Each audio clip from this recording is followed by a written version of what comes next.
Bonjour à tous, Boker Tov, peuple de Dieu. Aujourd'hui au programme, je vais vous partager une révélation fascinante d'une source ancienne que je viens de découvrir. Mais avant d'entrer dans le vif du sujet, je voudrais vous poser cette question. Et si ce que nous appelons parfois des vérités chrétiennes ne serait-ce qu'un résumé de ce que le Tanakh nous enseigne depuis des siècles? Alors laissez-moi vous emmener dans un voyage captivant d'un texte intrigant, souvent contesté mais profondément éclairant. Alors je vais vous parler du Testament de Chiméon. C'est parti. Le Testament de Chiméon, fils de Yaakov, est un texte pseudépigraphique du IIe siècle avant la venue de Yeshua. Mais déjà, qu'est-ce que c'est un écrit pseudépigraphique ? C'est un texte attribué à tort à une figure célèbre pour lui donner une certaine autorité. C'est évident, Chiméon n'a pas écrit ce testament 3000 ans après sa mort. Certains érudits accusent même les chrétiens d'avoir modifié ce texte pour soutenir leur doctrine. Alors pourquoi en parler ? Eh bien parce que ce texte contient un passage qui est en total accord avec la Bible dans son entièreté, mais aussi avec une croyance hébraïque ancienne. C'est celle qui est partagée par tout disciple du Christ depuis bientôt 2 jours célestes. C'est un passage qui nous pousse à poser une question essentielle. Et si les anciens juifs avaient réellement compris la doctrine messianique bien avant l'ère chrétienne ? Alors sans plus tarder, voici le passage clé, chapitre 7. Nous pouvons lire « Le Seigneur se lèvera de Lévi comme un souverain sacrificateur, et de Juda comme un roi, un Dieu et un homme, pour sauver la race d'Israël et tous les gentils. » À première vue, ça ressemblerait beaucoup à un texte qu'on associerait aux évangiles. Trop évident, n'est-ce pas ? Est-ce que c'est réellement un texte modifié ? Peut-être. Mais si ce n'était pas le cas ?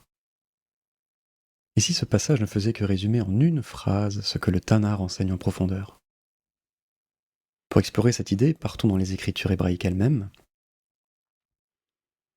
Que disent-elles du rôle du Messie comme roi souverain sacrificateur et même Dieu fait chair ? Est-ce une invention ou une vérité éternelle qui se révèle dans notre Bible ? Pour le Messie roi, je peux vous citer Genèse 49:10, que tout le monde connaît. Le sceptre ne s'éloignera point de Juda, ni le bâton de commandement d'entre ses pieds, jusqu'à ce que Shilo vienne et que les peuples lui obéissent.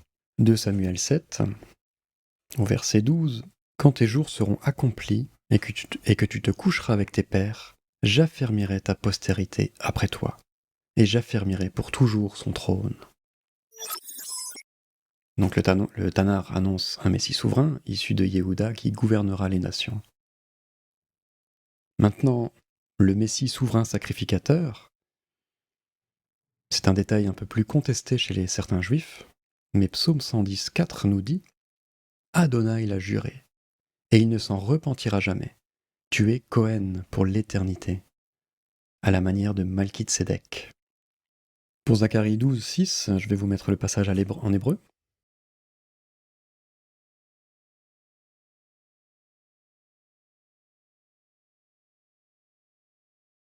Voici la traduction dans l'ordre.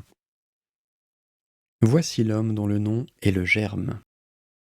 Et sous lui, dans le sens responsabilité ou pouvoir, il germera ou poussera et bâtira le temple d'Adonai. Et c'est lui-même qui le bâtira, le temple d'Adonai. Il portera la majesté ou la gloire, et il s'assiera et régnera sur son trône. Et il sera Cohen sur son trône.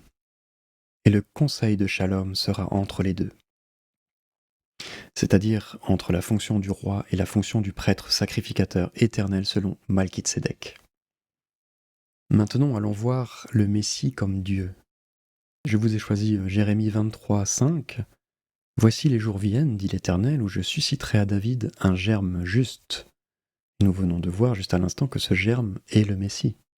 « Voici le nom dont on l'appellera, l'Éternel notre justice. » Adonai nous dira à travers Michée, « De toi sortira pour moi celui qui dominera sur Israël, et dont les origines remontent aux temps anciens, au jour de l'éternité. » Donc nous pouvons voir que le Messie n'est pas simplement humain, il est appelé l'Éternel, et ses origines remontent à l'éternité. Alors mes frères et sœurs juifs, ce n'est en rien une invention chrétienne. Le Mashiach est roi, souverain sacrificateur, et Dieu fait chair. Il vient pour sauver ceux qui croient en lui, qu'ils soient d'Israël ou des nations. En bonus, je vous mets cette vidéo dans laquelle je dévoile aussi le Messie dans son 4e rôle, celui du Malach Adonai, qui est l'ange de l'Éternel, et dans celle-ci, sur Lévitique 21:10, qui révèle des mystères fascinants sur le Mashiach, et qui vient aussi appuyer l'idée du Messie sacrificateur. Bien entendu, je compte sur tous mes frères et sœurs en Christ pour partager d'autres références bibliques dans les commentaires, en lien avec ces 3 attributs, et à poursuivre cette quête d'évangélisation ensemble. Pour l'anecdote, qui vient de la chaîne Théonopsie, le mot évangélisation est emprunté aux Juifs du temps de la traduction de la Septante. J'aime bien rappeler ce genre de choses parce que nous avons tendance à croire que le christianisme a apporté du renouveau, alors que pas du tout. Et j'en ai assez parlé dans d'autres vidéos. Les seules nouveautés apportées par les chrétiens, ce sont des choses qui ne sont pas demandées à l'Éternel. Et pour le coup, je vous renvoie sur d'autres vidéos dans la description. Que le Mashiach se révèle à vous, qui est en quête de vérité. Merci à mes frères et sœurs pour votre soutien par l'une de ces 4 actions qui permettent aussi de vous faire participer à cette évangélisation pour qu'ensemble nous puissions faire connaître ces vérités au plus grand nombre. Shalom à vous.